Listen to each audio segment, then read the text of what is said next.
चीन और पाकिस्तान की ओर से सुरक्षा के मामले में भारत किसी भरोसे की स्थिति में नहीं है। भारत अपने इन दोनों पड़ोसियों के साथ ना शांति ना युद्ध जैसी स्थिति का सामना कर रहा है। भारतीय फौज लगातार चीन और पाकिस्तान से पैदा होने वाले खतरों के खिलाफ बड़े पैमाने पर पारंपरिक युद्ध अभियानों की तैयारी जारी रखे हुए है। International institute for strategic studies IISS की एक नई रिपोर्ट में ऐसा दावा किया गया है। ब्रिटिश थिंक टैंक IISS की रिपोर्ट के मुताबिक भारत की सैन्य योजना में चीन और पाकिस्तान से दोहरे खतरे को प्राथमिकता दी जा रही है। ऐसे में भारतीय सेना बड़े पैमाने पर क्षेत्रीय संघर्ष की संभावना के लिए तैयारी कर रहा है। चीन पाकिस्तान से क्षेत्रीय विवाद, पारंपरिक युद्ध की तैयारी और सैन्य सिद्धांतों के विकास को बढ़ावा दे रहा है। दरअसल सिंगापुर में हुए सांग्री ला डायलॉग सुरक्षा शिखर सम्मेलन से पहले जारी इस रिपोर्ट में कहा गया है कि भारत का पाकिस्तान के साथ नियंत्रण रेखा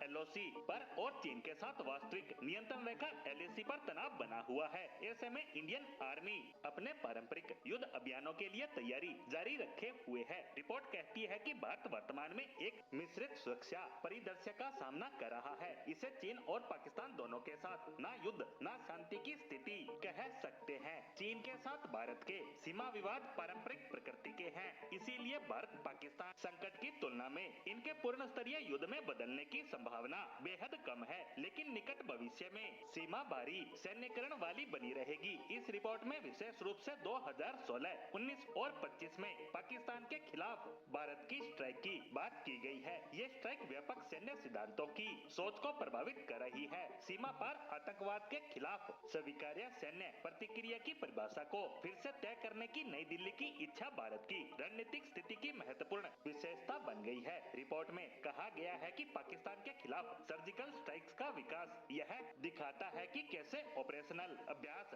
सैन्य सिद्धांतों के विकास को आकार देने में मदद कर सकते हैं। रिपोर्ट में कहा गया है कि भारत की सैन्य सोच दशकों के संघर्ष के अनुभवों से विशेष रूप से पाकिस्तान के संदर्भ में बहुत अधिक प्रभावित हुई है। वहीं व्यापक हिंद प्रशांत क्षेत्र में बढ़ती रणनीतिक प्रतिस्पर्धा के बावजूद रिपोर्ट में कहा गया है कि भारत अपने तत्काल रुचि के क्षेत्र से बाहर कोई सक्रिय सैन्य भूमिका नहीं निभाएगा। IISS के आकलन के अनुसार ताइवान को लेकर अमेरिका और चीन के बीच होने वाली किसी संभावित सैन्य टकराव में सीधे तौर पर शामिल होने से भारत बचेगा। यानी इस रिपोर्ट के आधार पर कह सकते हैं कि भारत के लिए यह एक मिला-जुला हाइब्रिड मॉडल है। ना तो पूरी तरह से शांति का माहौल है और ना ही पूर्ण युद्ध की संभावनाएं, लेकिन फिर भी भारतीय सेना अपने पिछले अनुभवों को ध्यान में रखते हुए आने वाले समय की रणनीतिक और सैन्य तैयारियों में लगी रहती है, ताकि किसी भी तरह की विपरीत स्थिति के अचानक पैदा होने पर उससे बखूबी से निपटा जा सके।